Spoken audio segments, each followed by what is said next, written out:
everyone. So for this day, I will be going to present to you another topic, which is the Bruner's constructivist theory.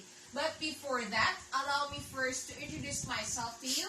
I am your topic presenter for this day, and I am Mary Jane Tagano. So, my topic for today is about Bruner's constructivist theory.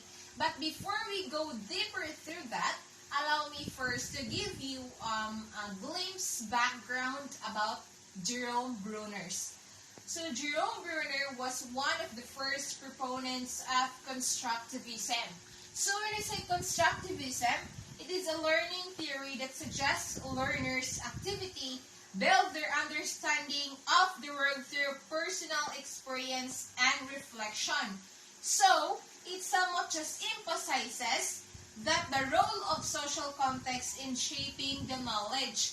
So what does it mean? So it means or it implies that a person can learn best if he or she can experience that certain situation.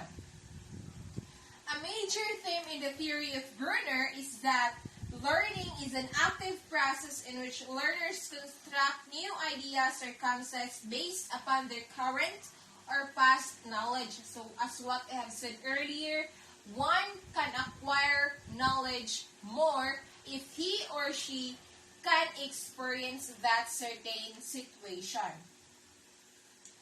So, Jerome Bruner gave us important concepts in development of representations, which are the spiral and discovery learning.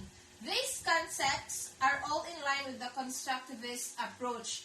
And my topic for you today is somewhat just the introduction about the Bruner's constructivist theory. So, without further ado, let's proceed. So, my topic is 3 stages or ways to represent the knowledge. The first one is inactive representation. So, what does inactive representation mean?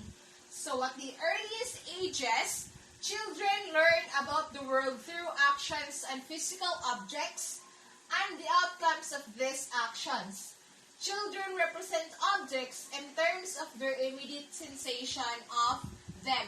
So it's just simply understandable that at earliest ages of the children, they are learned through actions. They learn through actions, the actions that they have seen. So they learn best through that. The second one is the iconic representation. So when we say iconic representation, it is basically the second stage. It is when learning can obtain through using models and pictures. The learner can now use mental images to stand for certain objects or events. So unlike the inactive representation, wherein in inactive representation, the children at earliest stage can learn best if they can see the actions or through actions.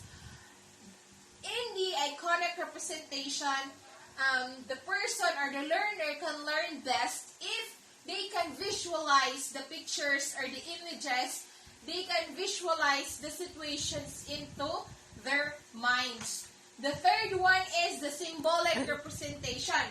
So when we say symbolic representation, the learner has developed the ability to think in abstract terms. This uses symbol system to encode knowledge. The most common symbol system are language and mathematical notation. So these symbolic representations now are more on mathematical equations and the language. The learner perceives through abstract thinking skills, abstract capabilities. So the difference between inactive representation, iconic representation, and a symbolic representations is very basic, somewhat basic, very easy to determine because in inactive representation, the earliest age of the child, they learn best through actions that they may do or they may see, while the iconic representations is through the images that they have seen, and they can easily visualize that situation or events into their minds. And the symbolic representations is more on symbols. symbolic representation, it is in the ability to think in abstract ways, and it is more on prone to mathematical situation.